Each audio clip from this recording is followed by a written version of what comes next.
All right. Welcome, everybody, to the first Hold the Green podcast with Capper and Steve. We've been off for a couple months. Welcome, everybody who's new to us. Welcome, everybody else who come back to follow us. Super pumped. We are live, man. We are ready to go for the prettiest tournament of the year, Steve. What do you think?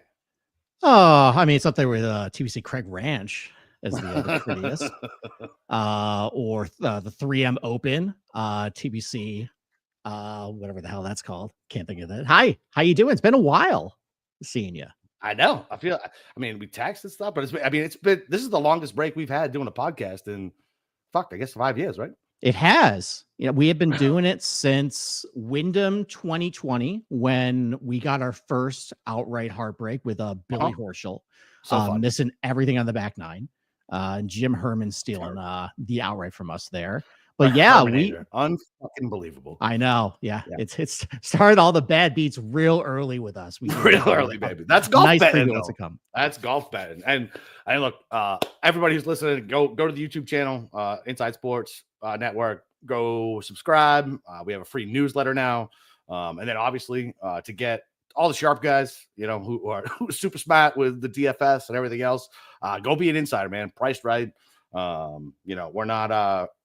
We're not pricing anybody out of the market, man. We want everybody who loves golf and who loves to bet on golf, loves to play DFS. We want you here, man. We want you guys listening to us. So go do that. Yep, absolutely. But our stream is free.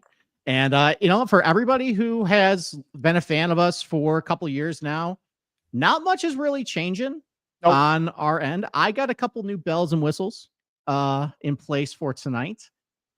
Mostly because, we are a premium service now, and I don't want to have people looking at lagging internet when I'm trying to stream Google Earth over here. So I've made a couple of adjustments on my end. Don't worry. We're going to look at some holes. We're still going to measure a little bit.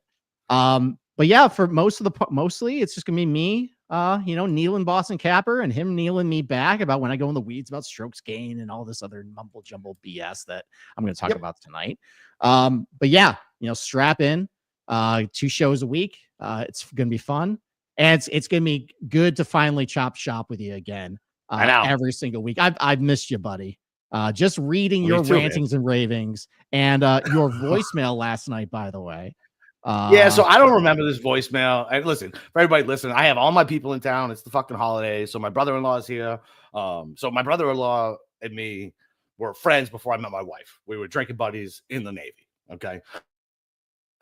So we had a history before I even knew my wife. So he actually didn't even give the blessing to me. That's how much of a fucking person I was. Like, he was like, no, you can't marry my sister. He didn't care about me dating the sister, anything, but marrying the sister, he was like, no, I can't let you marry my sister. But 22 years later, obviously it was the right decision. So I got my brother-in-law here, my sister-in-law, my nieces. My niece is, bro, my niece fucking crushes the ball off of the tee. She's a senior in Twin City, Georgia.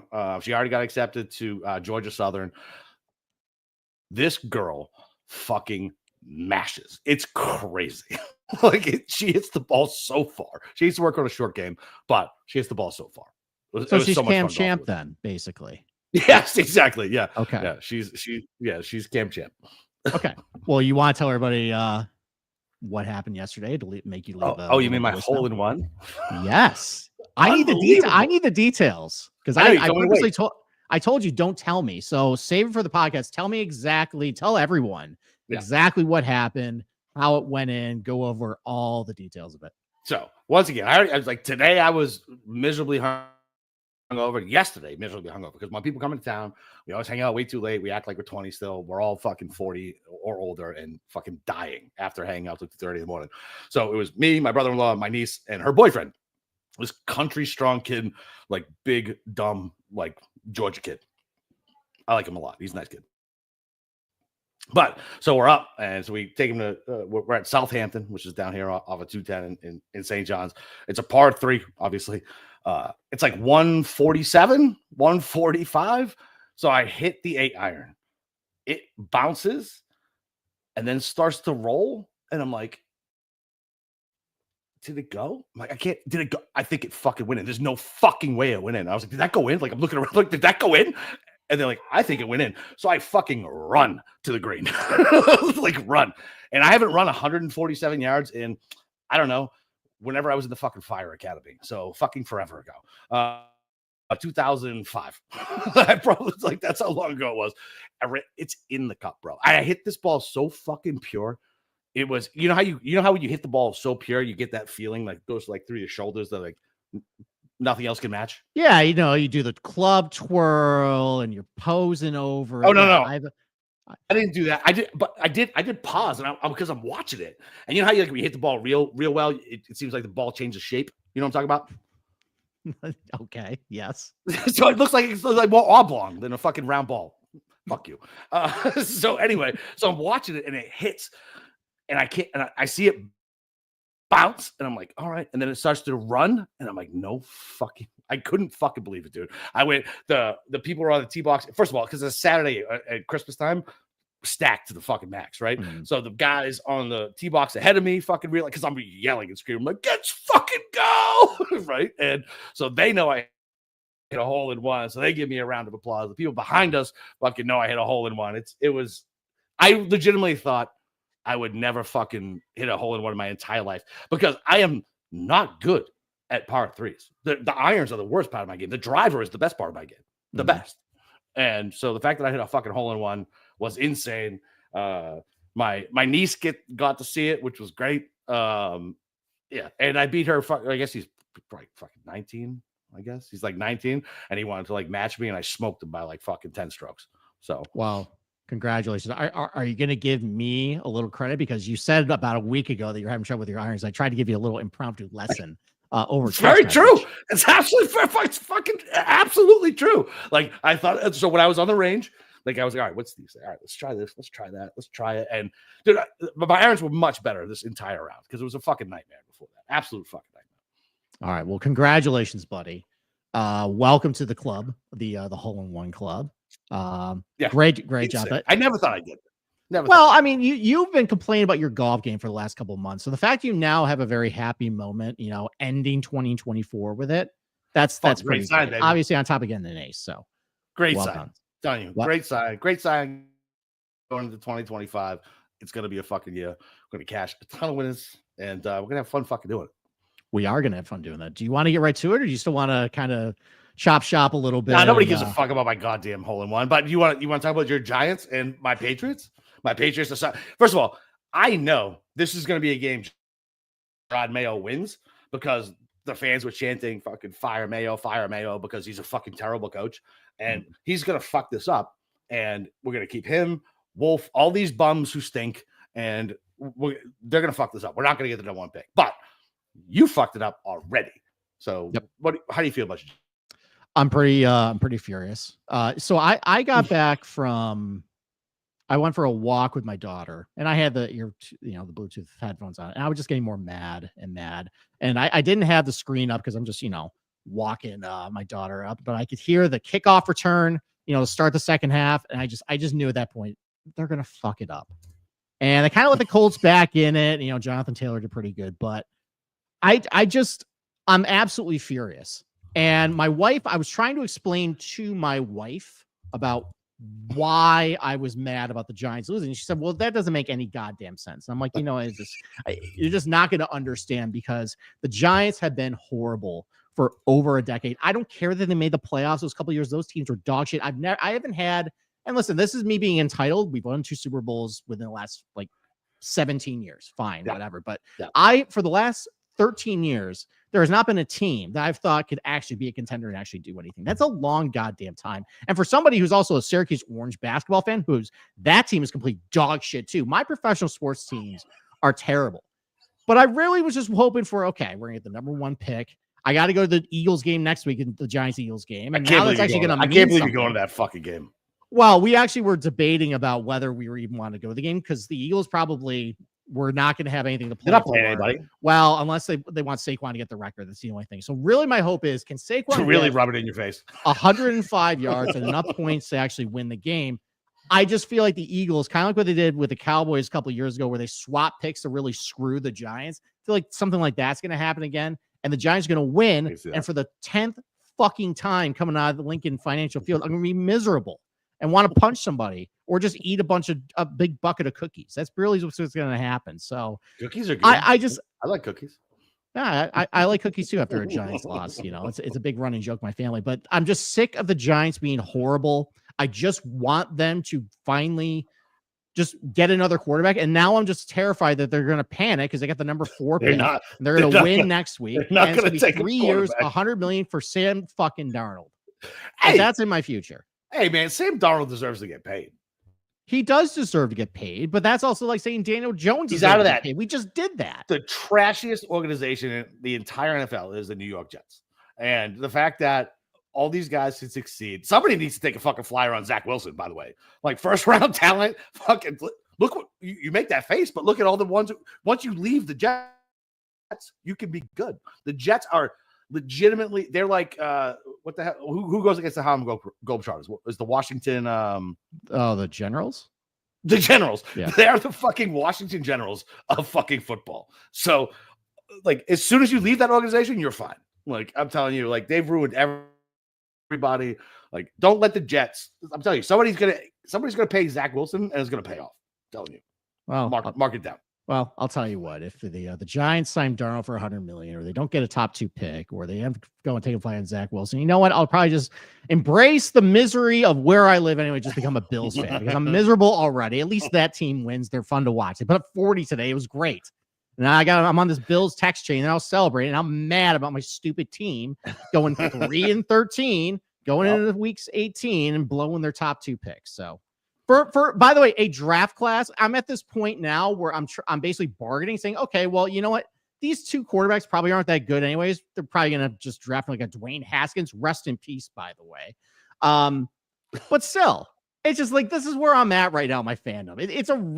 I was in a really dark place earlier, and I still am in a dark place. I'm ready to talk about this golf course that makes me so happy every single year seeing it.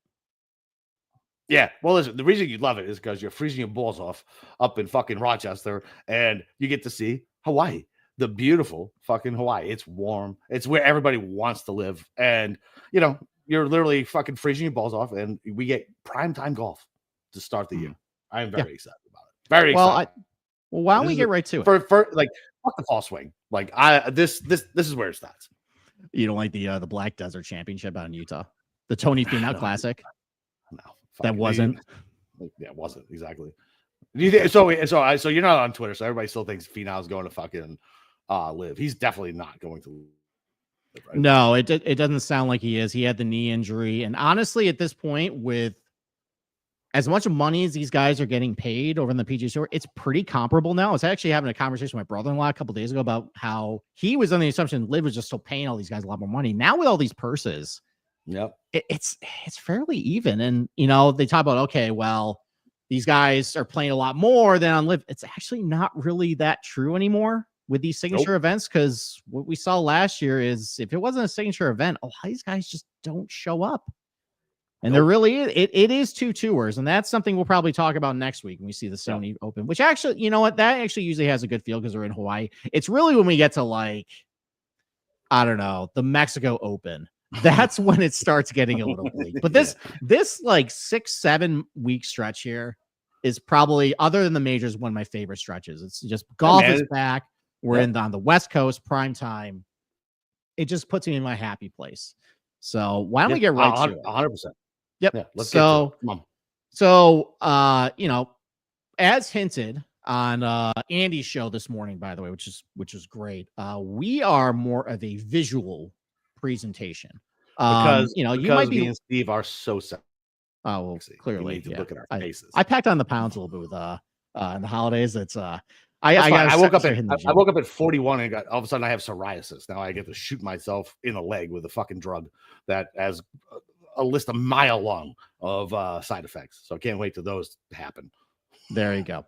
Well, if you were fans of our show back at the Golf Gambling Podcast, I would screen share a little bit, but as we kind of went on, my wife, I got a little fuzzy a little bit. So I, as a CPA by day, a controller of a company, love giving presentations. I put together a PowerPoint.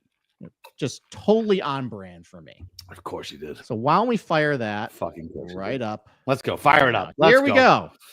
The Sentry you. 2025 preview. Here is Kapalua, the plantation course, in all of its glory. So you actually, before we actually get into everything, all the data and everything behind this golf course, let's go higher level.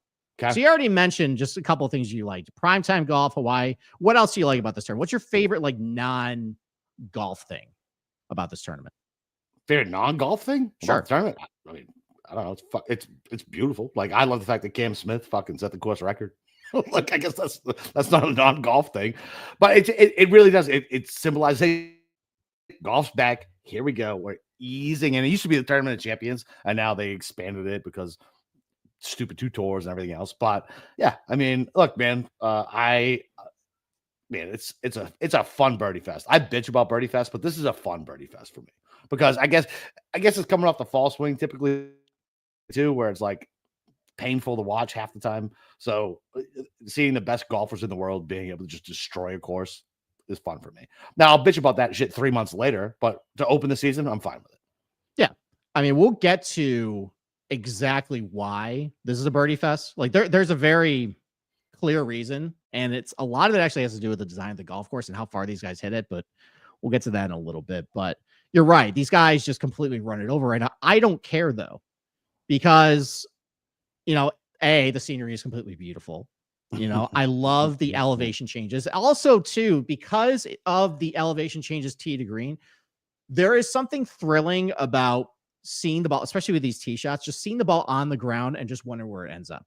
Just having the camera just follow it down and down and down instead of just, going splat on the fairway like a lot of these like Florida courses or Carolina courses. Is it 17 where that fucking insane you hit it on the right side and it still rolls to the left like 100 yards 18. down? Is that 17 or 18? 18. Okay. Yeah, basically, the farther you hit it right, it actually takes a speed slot down the slope there. Fucking nuts. So, yeah, because I mean, this is literally built on the side of a ski slope, essentially, or a volcano. Hawaii here. So, so I mean, other than that, I love when Mark Rolfing gets on the commentary and just starts stunting about all his Hawaii knowledge. Like, I love hearing about whale migration. How that happens. I love hearing how everything breaks towards Molokai, the island in the background. Yeah. But you're right. Just because I'm here in Rochester, New York, it wasn't that cold today, but it's going to get a lot colder. It's snowed a lot so far this year. Just seeing Hawaii. Have you gotten a lot of snow? Oh yeah, a lot of snow. Good for you, man. Good for business. We'll take that as an offline conversation about what that means. But yes, that is good for your boy. But seeing Hawaii and all the nice weather and the beautiful water, it's just great. So, but I think for like a golf, like what I think about Kapalua, and I'll go to the next slide here, is obviously the elevation changes hole to hole. And I think 12 and 13 here kind of sums it up. So I got the 2 holes right here. Fancy shit. What's that?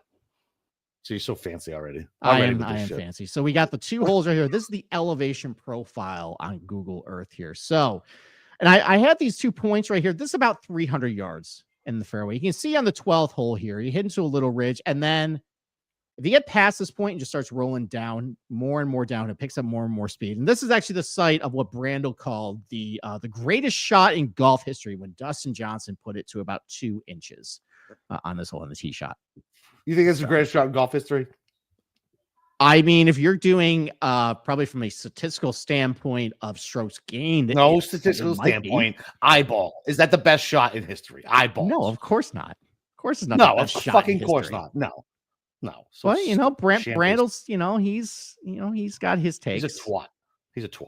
He's not a twat. He's a twat. I like Brandel better than you. Okay. Yeah. So, but and you always talk about the Kona win. So you have at the wind at your back on the 12th hole going downhill here. That's why you see so many balls end up about on the right side over here in the rough. We'll talk about it a little bit. That actually comes into play a little bit of how you want to handicap this tournament, as far as just the slopes and how far these guys hit it now. But then you turn back, going to 13th hole. This is uphill about 50 feet. Now you get the wind in your face. And when the wind is really pumping, now you really struggle to see guys hit it past this bunker. It's only about 230 to that bunker. So it's 50 feet uphill, maybe a 30 mile per hour headwind there. And that's kind of Kapalua in a nutshell. You got these shorter holes that play uphill. You got these longer holes that play downhill. So, and you got uneven lies. It's the true yardage of a lot of these holes. You got to actually take it a little bit of account. The caddies have a lot of their work, coming from them because they have to take elevation into account and wind and everything like that. And that's why I love Kapalua. It just seems like there's a lot of fun, cool shots these guys are hitting that me personally would love to hit. So It just seems like a fun course I would love to play. So besides, obviously, it's really wide and, bigger greens and everything, just being in Hawaii, it's just, I don't care if it's 30 under. I think I just love seeing guys play this golf course. So yeah, I 100% agree. Yeah. And so my birth mom lives out in Hawaii, but not on this island. Because I texted her last year, I think it was last year, the year before, and I was like, "Do you live near this course?" But she does not. She's on a different island. But yeah, man. I mean, this is I love it, man. I love it. Fucking Rahm. All my guys win here, except for Chris Kirk. He's not my guy. But yeah, I mean, all your guys end up leaving too. By the way, maybe some abandonment issues with that you might be struggling with. Well, there. I am adopted, Steve, so I do have abandonment issues. Thanks for bringing that up. You want to funny? You want to lay down on the couch? You want to talk? Funny, the golfers you gravitate most towards hurt you the most by leaving. It's weird. Yeah, weird. Sure, there's no coincidence with that at all. All right. Yeah, aren't you glad you guys tuned in to the show? This is basically what this is all about here. So, all right. Let's go to the next slide. Let's go to just some nuts and bolts of this golf course. It's all from the GCSAA. So this is the Core and Crenshaw design in 1991. Other Core and Crenshaw golf course in the PGA Tour. There's not a whole lot of, as Andy mentioned, most of the Core and Crenshaw golf courses are like resort golf courses, Stream Song, Bandon. That's where you see all those. It's not Stream Song. I play Stream Songs. Yeah, they got a couple, I think Red, and I think one other one is a Core and Crenshaw. But, that's where you see Core and Crenshaw golf course. But there's a handful that you've seen on PGA Tour. Trinity Forest, the short-lived site of the Byron Nelson a couple years ago. That was, so it's built on the site of an old landfill. It's in North Dallas on the banks of Trinity River. But I don't remember when they played it. Played it in like 2018, 2019. This is when Aaron Wise won the first one.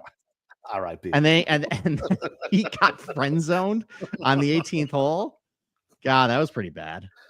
But that was a birdie fest. It was. There's no rough. There's very little rough, but it's mostly really wide fairways, a lot of undulation to the greens, Bermuda. But the PGA Tour, when they played it, were so scared about what these guys would think, they just watered the hell out of it. PGA Tour is such pussies. I know.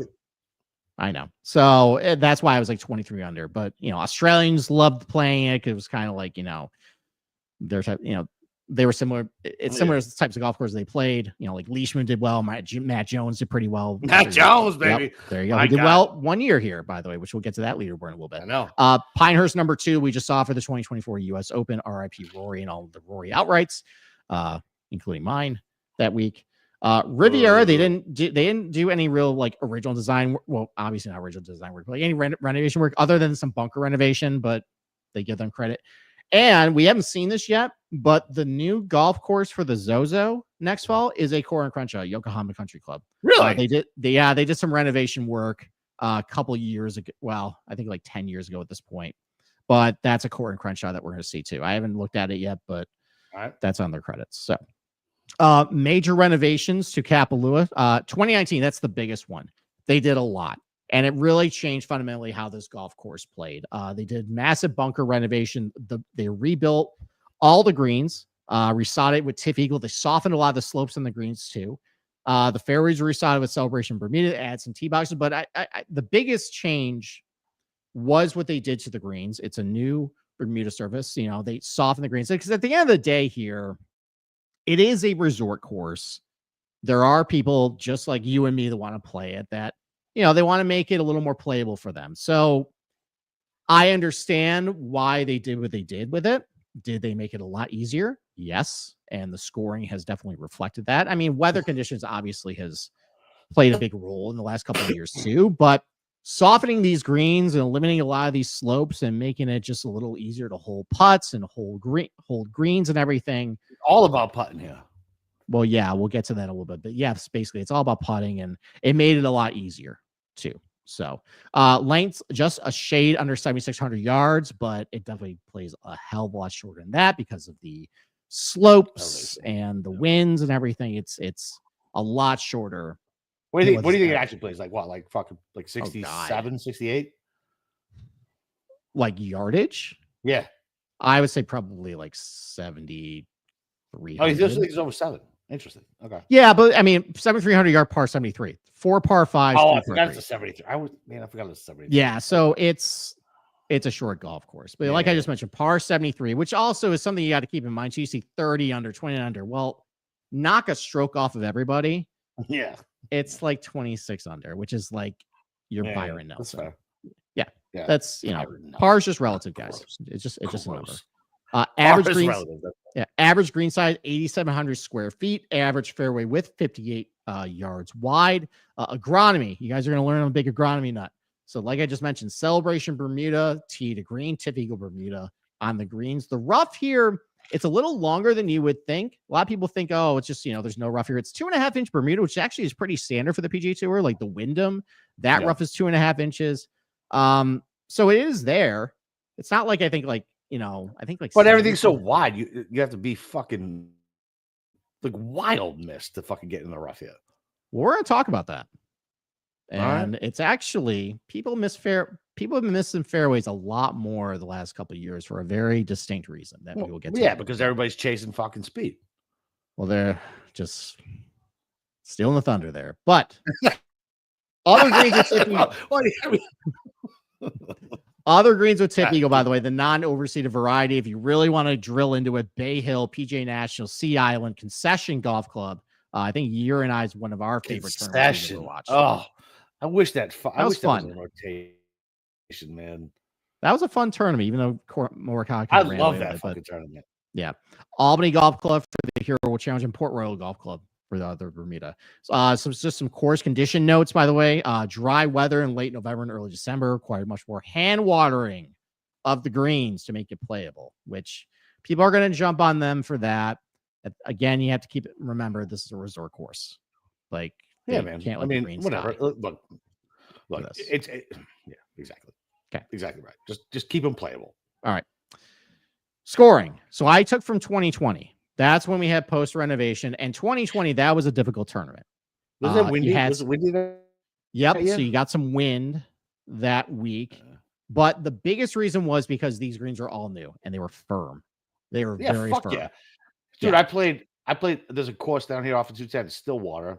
Super awesome. I'm sure if I'd sent you who the designer was, I'm sure you know who he is. But I played it before it was open to the public, and dude, I hit like a beautiful fucking pitching wedge in, like for fucking 135 out, fucking nice loft hit. It was like hitting fucking concrete. It's unbelievable. Yeah, I mean that's basically what happened in the 2020 tournament here. I still think like 16 under won it, but it was a 3-way playoff between JT, Xander, and Patrick Reed. So that was a fun playoff. Man, I don't like any of them. Well, the crowd didn't like Reed that week. They were heckling him. So really? Yeah. Oh, yeah. I think on the 18th hole, there were some people from the gallery yelling at him while he was trying to putt. So, yeah. But I'm sure Justine went to Twitter immediately and went insane. Yeah, probably some people got served with some, court orders at that point afterwards. But ever since then, the scoring has been outrageous. So adjusted for field strength, minus 2.8 in 2021, and then minus 4 2022, minus 3.2 in 2023, minus 3.8 in 2024. So just birdies. And you can see from the rank of all PGA Tour courses played that year, DFL, easiest last year, easiest in 2023, easiest in 2022, second easiest in 2021. Fucking hell. Wait, so what was the easiest in 2021? Just out of curiosity, do you know? Oh, I don't know. I'd have to go look. Okay, just out of curiosity. I was just curious. I don't know. Maybe Summerlin. I mean, that usually plays pretty easy, and I think one of those years was like almost 30 under, like that year too. Yeah, I can see that. Yep. So very easy scoring. I'm not breaking any news. Like everybody who has watched this tournament has This is very easy. And if you look at all the categories, like, you have to go fucking at worst. What, 27 under? In my opinion, I think it's going to be with how, and I'll get to the driving stuff in a little bit because I think that plays a big part of it.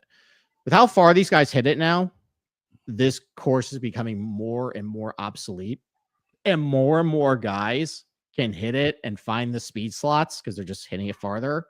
That I think it's 30 under forevermore, unless there is wind, unless they do a massive renovation, unless they just do clown show pin positions, which I won't put past. Roll the ball back.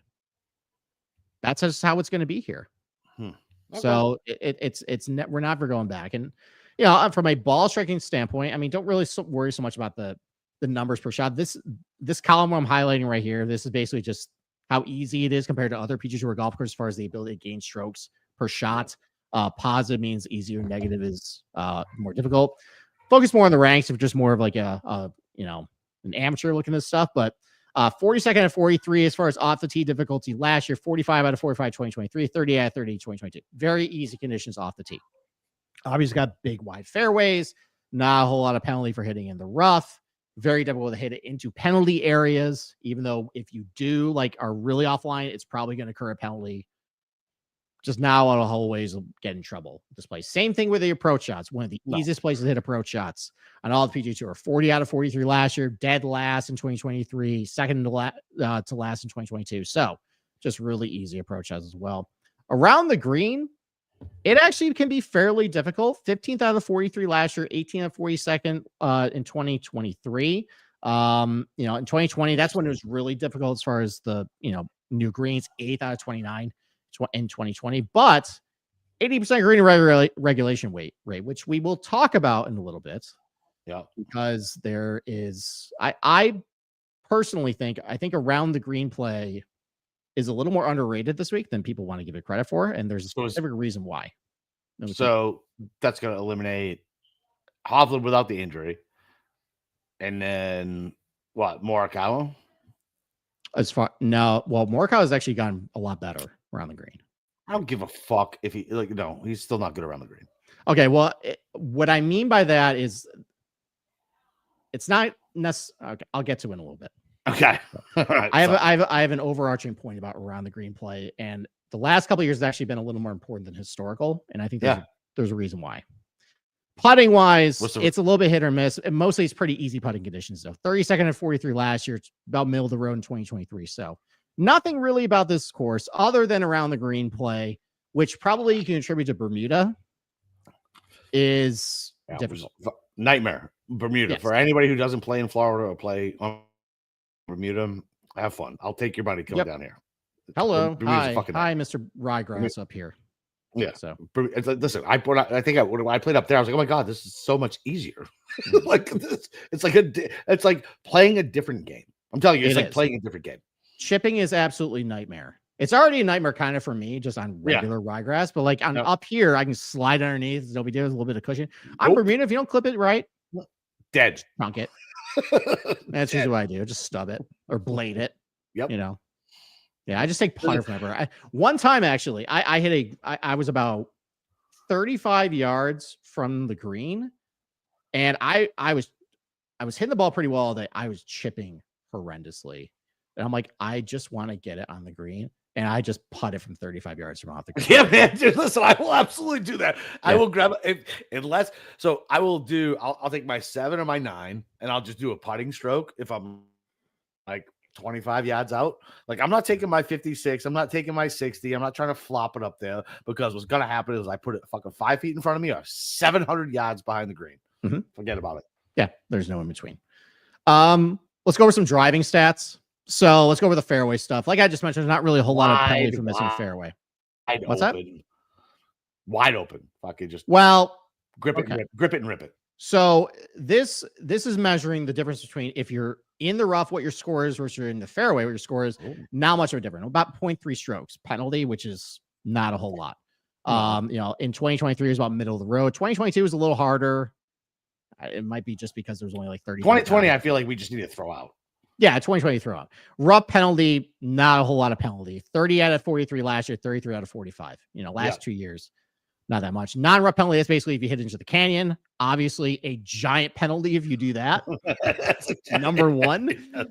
But guys don't really do that because it's we would do that. They won't do that. So here's the thing, though. You talk about how everybody's hitting fairways. And last 5 years, guys are missing more and more fairways to the point that in 2023, driving accuracy rates are only 61%.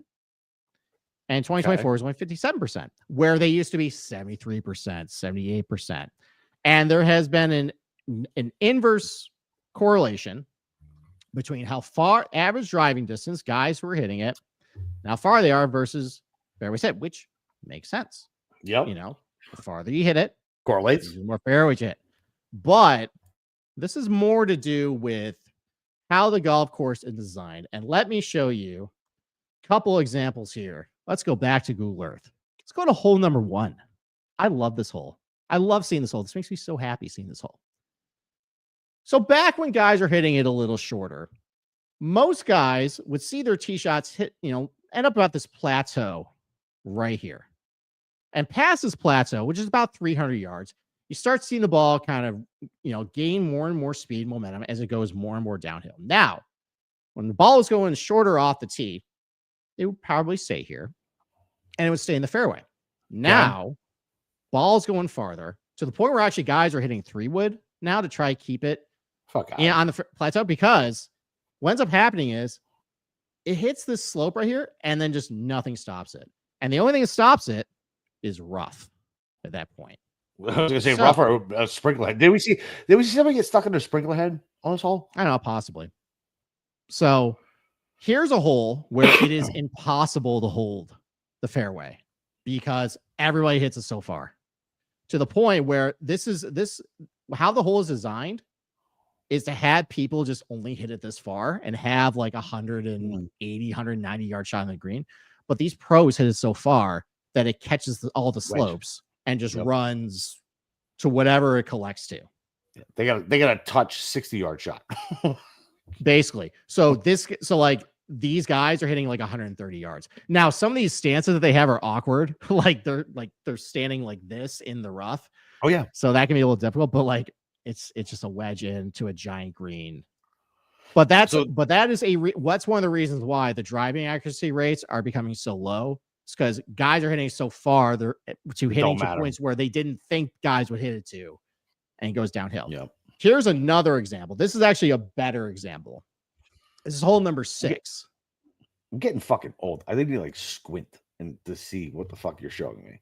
Well, I think you got to maximize the screen a little bit. That's what I just did, Steve. Thanks. Okay. So this is hole number 6. So this is 310. Carry the bunker here. Yeah, it's downhill, but this is a giant plateau. These guys are hitting to. This is how the holes. Wait, so they're starting up top. They're starting up top. This is about 300. It's about 310 to here. So this is a giant plateau. That's how the hole is designed. Balls where the tee shot's supposed to end up, about here. But because these guys hit so far, catch it and run. Everything ends up just down here. This point, right of the green in the rough. Yeah. So that is why the driving accuracy rates, and there's a lot of holes like this where guys are just hitting it so far and hitting it past certain points where just gravity and physics take over at that point, and the ball just goes and funnels to whatever the low spot of the hole is. And that's why these guys are just not holding fairways anymore. It's because of that. So, because these guys are still hitting driver every single play. There's no reason not to, but just because they're hitting it so far, and everybody's doing it now. Who's a better version of Jake Knapp that I can bet? Who's a better version of Jake Knapp? Yeah, because Jake Knapp is fucking grip it, rip it. He fucking sucks everywhere else. But if he's putting it this close, Cam Young? Yeah, but the thing is, though, and we'll get to this. I'm on record of Cam Young's never winning a golf tournament, so I can't bet him. Okay, but it's not just the Bombers. Everybody hits it far now. I'm going to show you what the leaderboard is last year of how far Kirk won. Chris fucking Kirk. I'm going to show you how far Chris Kirk was hitting it. Show me. I will in a little bit. Everybody hits it far. All right, so that is just high level. Get to it. I want to see it. Okay. Well, we gotta get to some more stuff. So approach shot stuff, obviously 80% green regulation rate, easy big peasy. greens. Yeah. There's a story behind this though. And this is how I'm gonna relate to my around the green discussion in a little bit. But as far as difficulty, very easy shots from under 150, very easy shots from over 150. Just not a whole lot of adversity here. This is not a ball strikers tournament essentially anymore. So unless it's windy, then it might be. So we can skip that. Okay, proximity buckets. That's what everybody cares about. Now, here's the thing too. We're talking about proximity buckets. When you go to like a flat Florida golf course or Texas or anything like that, a place where now how the elevation changes, you can basically take the proximity buckets and treat it as gospel. And but when you get to like Kapalua with dramatic elevation change that isn't really captured in this is just taking the pure shot length data of what guys are hitting. It doesn't take into account, well, this is 40 feet down. You got to just, 13 yards at that point, or this is 50 feet up. You got to, add 20 yards to it. Right. What I mostly care about when I look at this tournament is not necessarily the actual yardage of where they're hitting, but what type of clubs they're hitting. Because I'll show you an example next of you can have a guy hitting a 205-yard shot, but because it's 50 feet downhill and they got the wind at their back, probably plays more like 170. Everything at that point. Is that many shots under fucking 100? So yes, there's a lot of shots under 100. And it's kind of like what I just told you, where guys are hitting a lot of those speed shots and the ball's just ending up like 50 yards from the hole at that point. Interesting. So a lot of like really short approach shots. And it's on the surface, it appears that between 125 and 200 is a dead zone. And then there's above average shots between 200 and 225, and then like 225 plus, which is basically like your par fives at that point. But here's the thing though. Couple of these shots from between 200 and 225, you got a couple par threes, but if you actually, and then you got 17, which is the long, like 540 yard par four. That's like a 200, 225 yard shot. Yeah. And the shot length is going to say it's that. Here's the thing, though. Let's go to the next slide. Let's talk about our little boy, Chris Kirk. Okay? Big hitting Chris Kirk. This is where he hit it from right here. Okay. He's at about 429 feet of elevation. Okay? Unbelievable. To the green, it's a 70-foot drop at that point. So adjusting for yardage. So he's hitting like pebble, that short little pebble shot.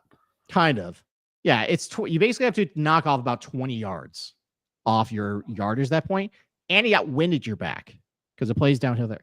So while the shot length data is going to tell you this is a 205-yard shot, it's playing like 180.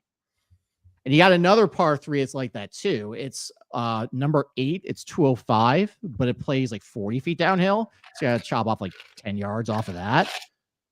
So the proximity buckets, let's go back to this. That's 2 of 18 shots, which is about 11%. Right. You basically take those shots and move it into here. Now, all of a sudden, it's going to look like there's a high volume of 175, 200-yard shots. Where this is now when it's a dead zone. But it's not here. It's suggesting that it is way less. Because you have to think about it at this point. Like, yes, it's 205 yards, but they're hitting a shot that they're basically hitting like a 9-iron in. Right. Like that's what I care. It's a 160 shot versus a 200 shot. Like that's what I care about, because that's what most of the proximity buckets are going to show you. If you look at the data, it's going to be a flat golf course, like where they're hitting those types of shots. I want to adjust for that. So if you push all those here, now all of a sudden there's more middle irons than it actually suggests. Interesting. So that's something that you're telling me the data doesn't represent real life. No, you can't just take the shot like data from it. You got to actually look at the holes too, and kind of like do a little math there. But moral of the story is, I mean, like everybody knows that this is a short iron golf course. Don't discount the middle irons as much, because some of these shots from 200 and 225, specifically 2 or 3, are actually more like 175, 200. Okay. So those two, will you go back to the last screen for a second? Sure. All right. So those 225 shots, it went from 18 to 15 from 2023 to 2024. So yeah, it might be everything in. Yeah, I mean, one thing to keep in mind too is there's more players playing now. Like there's only 30 players here. There's a lot of factors. Like there's only 30 guys. So well, my point was going to be that like there's not even that many actual shots from the second shots from 200 plus, other than the no, par it's fives. probably it's probably your par fives, which if you're going to build a model, like all I really care about is just what you score on it. I don't care about proximity. Correct. Like because most of the because like you look at proximity from over 225, what's the average proximity? Like 55, 60 feet? Yeah.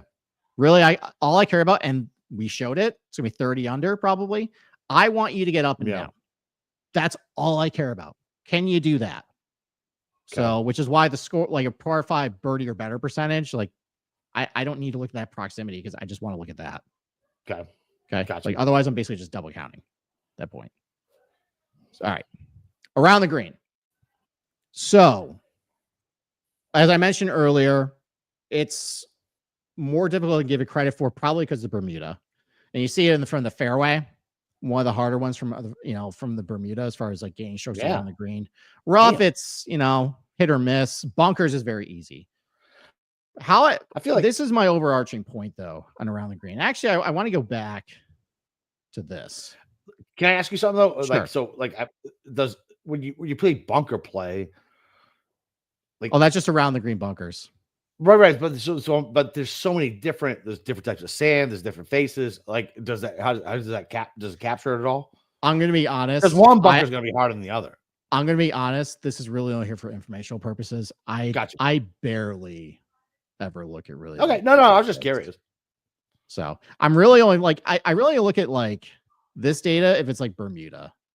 Yeah, because that's where I think it matters. Yeah, no, like, I agree. On ryegrass or or like tight lies, like and it's like really just the fairway.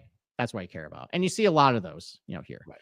Because I feel like unless it's like some nasty bunker, like when I have money on somebody and they're in the bunker green side, I'm like, I'm fine.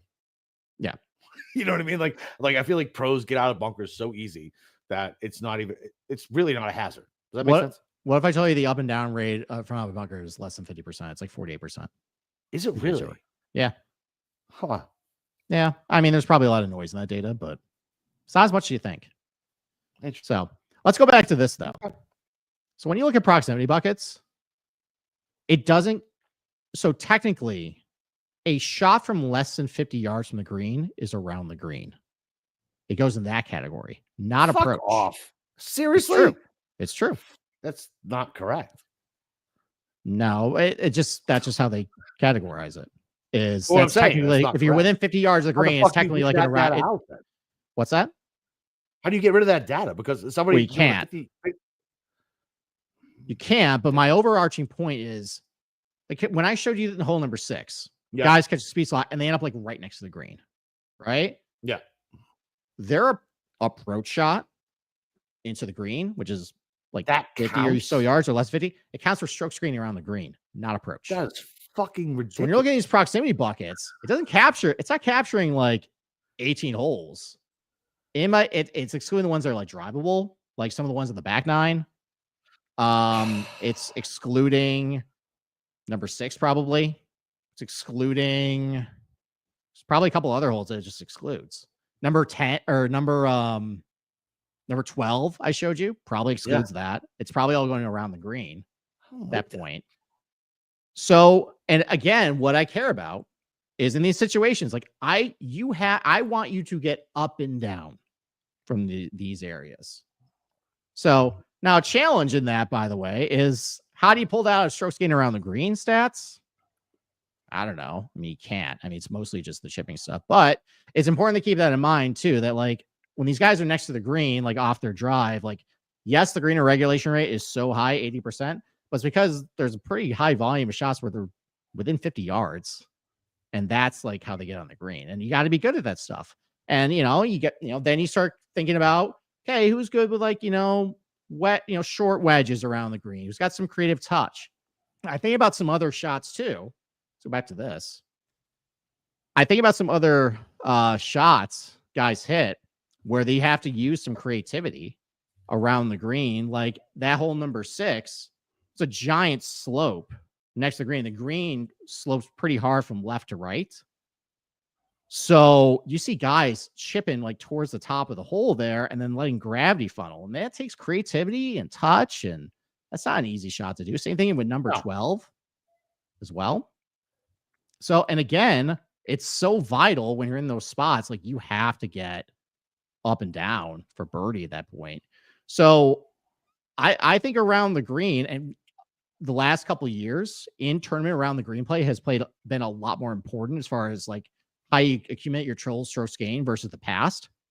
And it's because there's more of these types of shots within 50 yards where and scoring is completely outrageous at this point. You have to get up and down. So I wouldn't overlook it this week. And you kind of see that in some of the leaderboards. Like it's a lot of guys are really good around the green. And, it's because if you're just not doing that from these certain areas, you're wasting strokes to the field. Yeah. So, all right. And then putting stats. Go ahead. But so let me ask you though. So that messes with my brain. Like I don't like it. Like so now it's gonna be even more jumbled for around the green for me. So yeah, that's what makes it kind of difficult. So if I don't think you're good around the green, right? Like when I say around the green, I mean around the green. Is it weighted more or less? Does that make sense? Like I don't know how to categorize. Well, so I'll show you the importance in tournament. It's still significantly less towards your total strokes gain, but it's not to a point where you just want to make it like 0. Like it's still something to kind of keep in mind.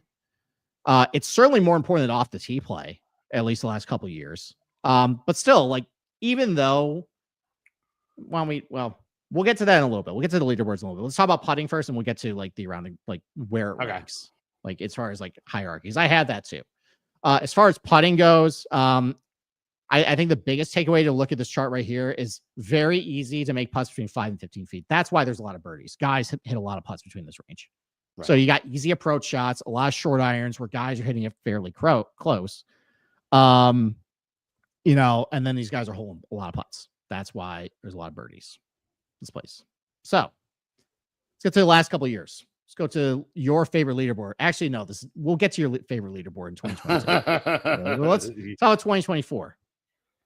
So you got Chris Kirk, winning at 29 under. You got Tagala, Spieth, Benon, Poston, Harmon, Scotty, Morikawa, Sungjae, Jason Day, Xander as your top 10.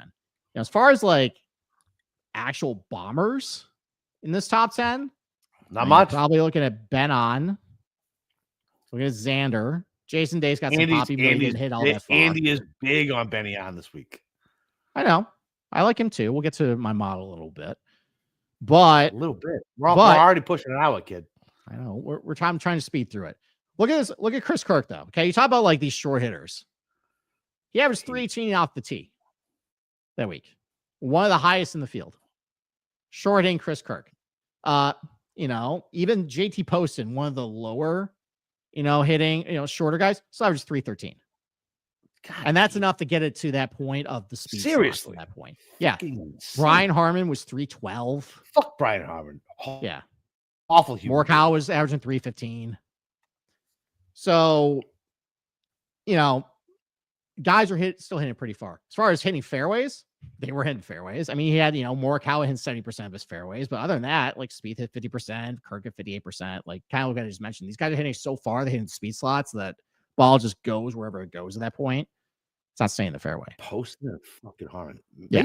Is Benny in a good bet this week? We'll get to him. We'll save it. As far as like how correlation to your total strokes gained, as far as like how it was in tournament, off the tee, very low. I mean, you see some guys who lost strokes off the tee. You see some guys who are really good. That wasn't a big predictor to how you did off the tee. Same thing with approach. Obviously it's still very impactful how you did. It's second most important in the tournament, but as far as the PGA Tour average, it's a lot lower than average. But around the green, it had a bigger or a higher than average impact on your total strokes gained in tournament than other PGA Tour events, and same thing with putting. So there's your putting contest at that point. But around the green, as far as still like your importance to separating yourself, it's still third most. Okay. So like, I'm not saying like go all in with it, but it does carry, at least last year, a little more importance. Same thing In 2023, it was above average as far as your importance. You know, you see some guys. I mean, yeah, you got some clunkers, Tom Hoagie, Max Howell, but you know, for the most part, you know, Rom was really good around the green. You know, Kim and Spawn, like, and I think it's because these guys are hitting so far, and technically, all those shorter approach shots under 50 yards count towards that category. So that's where you're seeing that there. But still, it's a putting contest. Approach play is still way less correlated to your total strokes gained than PGA Tour golf courses. I mean, John Rahm lost 0.7 strokes with his approach per round that week and still won the tournament.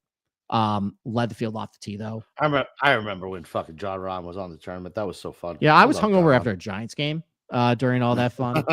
So, and then 2022, your favorite tournament. To speak to the point that off the tee play doesn't matter, Cam Smith led the tournament in strokes gained off the tee in 2022. Hit average 313, 73% of his fairways at that point. But the last couple of years, as the driving distances have gotten a lot more, you know, you see guys hitting fairways less, which I think is counter to what people think about this place. And you see strokes gained around the green mattering more. And it's not necessarily chipping. It's more because their second shot is under 50 yards, which counts towards that category. Okay. So with all that said, that's the end of the nitty gritty. Let's talk about models. So I'm not a model guy. We're talking Cindy Crawford. We're talking Tyra Banks. Golf models. Oh, those models way I'm more a boring golf models. First of all, I want to say, Steve, you're a little younger than me. Tyra Banks was the first like absolute stunner, like just killed me. Like the best swimsuit model ever. Tyra Banks, probably 94, something like that. The best. Okay, cool. Let's get back to golf here. So I never was a model guy because you could be a model, Steve. I've seen those hips sashay. Gotta lose this. I gotta lose this a little bit. So, but never was a model guy because first of all, I had a couple of problems with models. First of all, it was data reliability. Mostly because went to a certain website that I will not name, clicked Bermuda, and it filtered down everything and included Pebble Beach as Bermuda. So right there, I'm like, well, this data sucks. Not using that. Also, just the standpoint of just like arbitrarily selecting weights towards everything. I'm more of a high level guy. I'm afraid I'm going to miss something, so I usually just went with my Andy Reid Denny's menu with how I, handicap golf with just everything color coded, which is kind of similar basically what this is. Cheesecake Factory menu. Denny's menu is very short. There. Yeah. Grand Slam, bad eggs is Denny's. Yeah. Fucking cheesecake is 9,000 fucking pages. Yeah. But I will attest though that at BetSperts, and this is not just shilling. This is the first one I've actually audited because I have an audit background. We're actually we don't shill. We don't shill. Well, we don't shill. Well, I can personally put my stamp of approval on the data is accurate at BetSperts at the rabbit hole where I'm comfortable using it, and it has a lot at your disposal where I feel like I'm not missing anything. And so I put together a model this week. It is way overly complicated. This is the model right here and all the factors in with it because I don't want to miss everything. If you want to see what's exactly in it, the overly complicated Steve Sherman model, here it is. But kind of like what I just talked about. Fucking timeout. We need to TM that. I need to write that down. The overly complicated Steve Sherman model. Yes. Cam, you want to trademark that? Save that. Yeah, that needs to be on a BetSperts like page.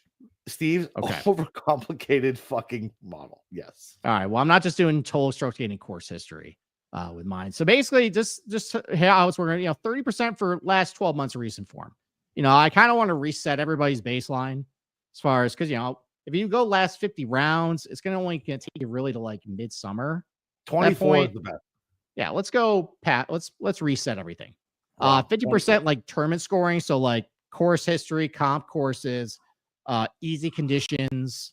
And I also included par 5 birdie or better percentage because I think that actually is going to capture a lot of my shots over 225, which really that's all I care about. I just care about you getting up and down and scoring. That's it. And then I did like the custom like Kapalua specific areas with off the tee, easy off the tee conditions, low penalty for off the tee, custom approach shots. Like I think actually with Kapalua, one thing we didn't mention too is because of the uneven lies, I put in my model a little bit of how historically you've been hitting approach shot of Kapalua because of the uneven stuff. Like it's different.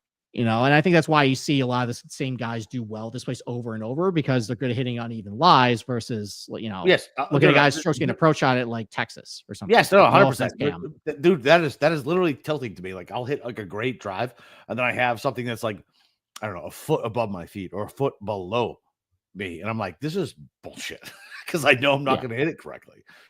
Yeah. Around the green stuff with some Bermuda stats and then putting, which is the most heavily weighted in this model here. It has to be. Putting on Bermuda, putting easy golf courses, putting from 5, 10 feet, putting from 10 to 15 feet. And as far as you want to break down, it's like 30% recent form, 32% putting, like 24% approach play. Like, even though I've been going on my, I got my soapbox for around the green play as being underrated. It's only like 17% of my model, but it's not zero because I still think it's trending more that way as guys are hitting it more and more farther. And you see some of these leaderboards, a lot of those types of guys. Off the tee is definitely the least important amount. And so that's spit out my top 20 here. And we can go over it. Xander. So number 1, no surprise, Xander. Great at this golf course. Let me ask you something before we get past that. So we'll do our bet on Tuesday, but plus fucking 650 feels that's kind of fair. I mean, he's not there anymore. Is he still there even after Scotty withdrew? Interesting. All right, let's not. But that's no fun. Is that a fair price? First tournament back, I'm gonna single bullet. That's not fun. You're not gonna. I will. No, you are not allowed to. I'll probably just go with like a Korean betting card. I didn't speak one word about my boy tonight because of your veto. Okay. So I'm not gonna let you fucking tarnish the brand by going fucking 650 on your first fucking play here. No. Okay. All right, you're gonna bully me into that. So, all right. So number 1, Xander, no surprise. Number 2 is Sung Jae. Number 3, Patrick Cantlay. Number 4, Adam Scott, who the data says can putt, and you say it can't. No, so he can't putt. But when we were in Augusta, and he was just warming up and around the green, magician shit. David Blaine fucking type. Unbelievable. Like I was like, I can't believe Adam Scott hasn't won 9,000 times on tour. Yeah. I love it. Because the data says he can putt, but the eye test says he cannot putt. He can't putt. It probably is because I'm not including putts under 5 feet, and that's where exactly right. Exactly right. Putt from 12 feet. Adam Scott at 4. Why would you do that to me? Why? How about Jason Day at number 5? I don't like Jason Day. He's a twat. He's been good here, and if this is just a piece of shit putting contest, he stinks. All right, number 6, Collins been good here. Number 7, a guy who should be good here, who I always inception myself depending. Sam Burns. Burns stinks. He will not get another red cent to my fucking money. Now, I bet about this in the Discord a little bit, as far as why Burns is not good here. Because you think about like shorter irons, lots of birdies, got some. Because he's not good at golf. That's why he's not good here. Because he stinks at golf. Well, I was going to go say it might be because he's not good at uneven lies. That's my take. Yeah, he's just not good at golf. Okay. Number 8, Hideki. It's great here. Great everything. Number 9, Matt Fitzpatrick. I'd rather cut my fucking eyes out than bet on Matt Fitzpatrick. Okay. All right. Number 10, Justin Thomas, who you also would want to cut your eyes out, even though you took him in the major draft. So now I'm on fucking team JT. This is the stupid situation I'm in. Yeah. And then we get to a bunch of losers. Brian Harmon. Loser. Eric Cole, who is apparently first of all, for anybody new here, Brian Harmon is an absolute piece of shit human. He literally yells at fucking all the volunteers at TPC Sawgrass. He's thrown stuff at people. He is. I would rather fucking lose a limb than him win another golf tournament. I fucking hate Brian Harmon. He treats normal people like pieces of shit. And he's Brian fucking Harmon. It's not like he's Tiger Woods. He's Brian Harmon. He treats people who are like volunteers as low-level servients. It's a night.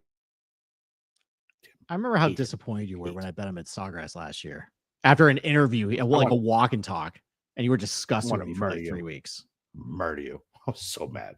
He's a bad. Brian Harmon is a bad human. Everybody, a bad human. So don't bet on him. I got murdered on Sunday because I bet Wyndham Clark, Xander, and Harmon that week. That was not a fun Sunday. Yeah, it was not great. That was not a good Sunday. No, that wasn't. I had Wyndham, and he fucking god damn it, putted out. Yeah, that's what got my boy Pete into golf betting. He was like, we had it. I was like, we sure did, bud. Yeah, last year was welcome to pain. Last year was a painful year, but new year, new me, new company. All right. All right. So Eric Cole, number 12, who apparently is the greatest thing on earth this week. Don't talk shit about Eric Cole. Eric Cole's the man. I'm just saying that everybody likes Eric Cole. Fucking 35. Apparently, my model doesn't like him as much as everybody's, but 12 is still pretty good. Finau at 13. Alex Noren because he just putts a whole loser. Never wins. Never. 14. Ever. Russell Henley 15. Wyndham Clark 16. Side loser. Finished top 5 last year. 17. Ben on. Here's the Ben on conversation. So when I first actually did this model, version 1 of the Steve Schirmer overly complicated model, Ben on came 8th, and I'm like, well, this is wrong. So, but I do like Ben on this week. I like. So what am I missing on Ben on? So you and Andy are both on him. So he's improved his putting a lot. Okay. Has a lot of distance. This is not a golf course. Is going to really not a whole high volume of penalty. Good on the Hawaii swing last year. 45. It's not like he's like a super long shot. I mean, you got to think about there's only like 60 guys in this field. It's not bad. All right. So I saw a 55. I think. Listen, I fucking like betting on better than Wyndham Clark and fucking loser Henley and fucking Noren, who's never won anything, is never going to win anything. He is fucking my age. Everybody acts like Alex Noren something. He's fucking 40 years old. No, but like top 20, top 10 DFS play Alex Noren. Yes, loser. Fucking loser. Okay. All right, we'll see about that.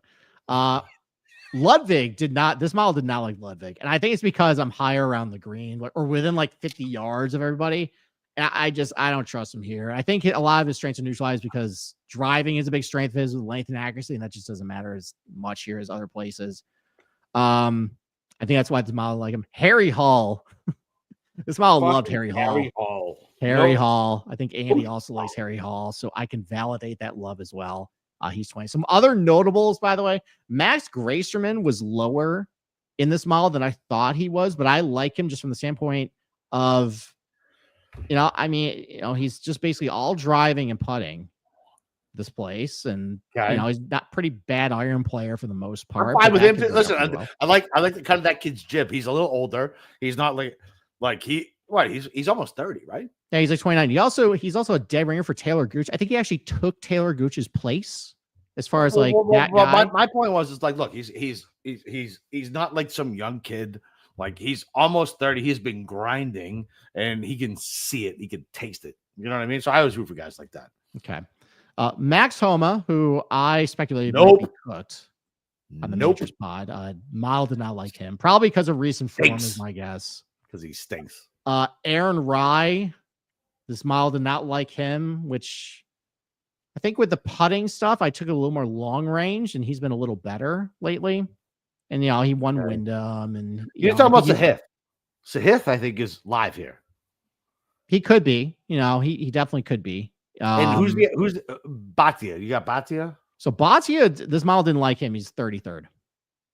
I have to go look exactly why. I was surprised with Taylor Pendrith. I was surprised with Pendrith. He was as low. I think it's because I have course history baked into this. I'm not sure if it counts them. So I think it pushed them lower. But in a vacuum, I like Pendrith. Hovland, this model didn't like him. Didn't like Cam Young. Didn't like Zalatoris. So what do you think? Do you think that Broken Toe does anything? Excuse me? Do you think that Broken Toe does anything? Well, I don't know if he's going to play. He's going to play. That's not according to what he said. So I don't know. We'll see. I want to believe in Hovland, but I'm not. I think I have to. I'd rather be. I don't know. I don't know if I want to make that take. Euro weenie. He's not a Euro weenie. Euro weenie. All right. Regardless, I don't know if right out of the gates I want to just assume Victor Hovland's just fixed. I think I'm higher on him more at like the harder golf course in this place. This model did not like your boy Keegan, by the way. Of course not. No model likes Keegan. It doesn't measure height. No. And then one guy that is way low, but I think it's just because there's just a small amount of data on him. Matt McCarty. Oh, fuck basically off. Fuck off. Basically just a putter at this point, and not a great ball striker. No shot. But I feel like he's so low is because his data is so small. If he finishes got no in the Kapalua top 30, history. I will be fucking shocked. I don't know. I think that might be somebody. I would not be surprised if Matt McCarty just putt his way to like a top 15 finish. No shot. No shot. He stinks. Okay. Stinks. Personally, I think he does stink, but he might not stink this week. I know. I don't know why you fucking you're arguing. He stinks. Because we just said, all right, it's a piece of shit putting contest, right? And he's one of the best putters in the field. All right. Fair enough. Still got to get there. Got to get to the green. Well, apparently everybody can get to the green. It's so fair. Okay. Keegan's way too low. Keegan top 20 is going to be like my lock of the fucking week. Okay. All right. Well, that's the end of the that's the end of the slideshow. Actually, no. We got that background picture was the masses. It was. We're covering it. That's what we by our big beautiful faces. Beautiful. Okay. All right. We made friends there. Remember there was there was South Africans. Who were they? Oh God, I forget that. I think that was behind 14. I think that was behind 14 though. That was a long day. Okay. That was a long day. Oh, it was a great day. It's still literally really I got a lot of kids and married and stuff like that. So I guess technically top 10 day in my life. Mm-hmm. But top 10. All right. Maybe top 10. All right. Well, I got nothing else. You got anything else, or do you want to put a bow? No, that's it, man. Fucking Tuesday, we got our betting show. Can't wait. I cannot wait to actually get fucking real money down again on golf. I'm so sick of wasting money on the NFL. So one programming note, and you're cool with this, by the way. We're gonna have to go earlier on Tuesday because New Year's Eve. Yeah, 3:30, 4 o'clock, right? I think 4 o'clock Eastern is when we're gonna go live. 4 o'clock works for me. I got people coming, but listen, I got people here now. They know the deal. Fucking they all went to the corner and they tried to. So if you heard any kids screaming in the background, stuff like that, I got like 9 cousins here, fucking a bazillion kids. So New Year's Eve will be a little less, but yeah, New Year's Eve, man. Okay. New Year's Eve. Celebrate with us. First.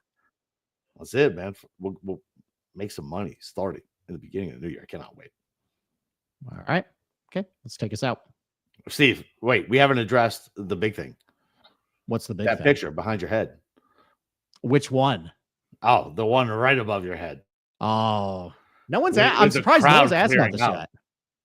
Yeah. So amazing picture. I mean, obviously I'm from Rochester, New York. And we just had the PGA here. Steve actually tried to kill me.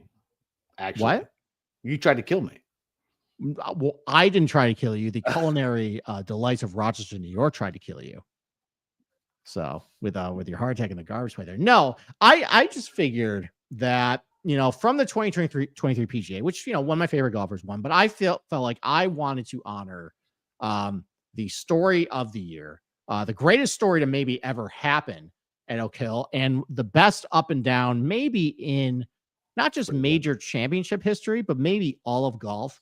When he got up and down from off the green on 18 to 10 feet and then hit the putt. That's Michael Block. Michael Block, baby. I just want to honor the guy and honor the rich Rochester golf history that he contributed to. So that is forevermore the best. Above the me. best. Yep. Blocky looking down on me, looking down this pod. And Joey, I would absolutely do another garbage plate. It was definitely the garbage plate, not like the years of smoking, drinking, and doing drugs. Like it definitely wasn't that. It was the garbage plate that pushed me over the edge for the house. Clearly. Yeah. Yeah. Just keep slander onto my hometown. Listen, I went to Rochester. I came back. I almost died. It's true. I had 100% 100% blockage. And even the nurses, like after, were like, you should have died. I'm like, I know. Yeah. Listen, I'm a data guy and I'm high on big correlated trends, and that is a correlated trend. You came to Rochester, you almost died. So I feel like that's it. I blame Steve. Because he had me do the what the fuck was it? I had the red hots. Is that what it was? It was we went to Henrietta Hots, and you had, I think you had a cheeseburger plate. Cheeseburger plate. Yep. Cheeseburger plate. Yep, set me right over the edge. Definitely wasn't all the years of abusing cocaine, alcohol, and cigarettes. Yeah, there you go. That's a fun fact for all the Dude, we're listeners. back, baby. We're back. We are back. You so admitting excited. you admitting to illicit drug abuse? You know, we are so back. Listen, man. Listen, the reason my name is Boston Capper is because I was working for Merrill and I didn't want my name out. Listen, you can find my name. It's Chris Clifford. Fucking find me. I don't care anymore. So, Yeah, you can. Yeah, I definitely admit to illicit drug use. Yes. Okay. There you go. You're a big man. We're back though, Steve. We are back. We are so back. excited. We are so back. fucking excited. Right. Let's go. Get And a we'll bunch be of back winners, fucking degenerate zone. Let's go. We got a bunch of shop guys at the DFS. Go listen. Go tell your friends, cousins, whoever the fuck. Go subscribe to our YouTube. Do the free newsletter, and then listen. If you really want to make money, there's so many sharp guys in the Discord. It's silly. I mean, it really is silly. Like, you have to listen to me scream and shout and do stuff like that. These guys are very sharp. DFS, go make some money. You got Kobe, you got fucking Andy, you got all those guys. Let's go. 2025 are all printing fucking money, and that's it. All right, let's go. Let's all right, go. We'll see y'all on Tuesday. See you Tuesday. Later.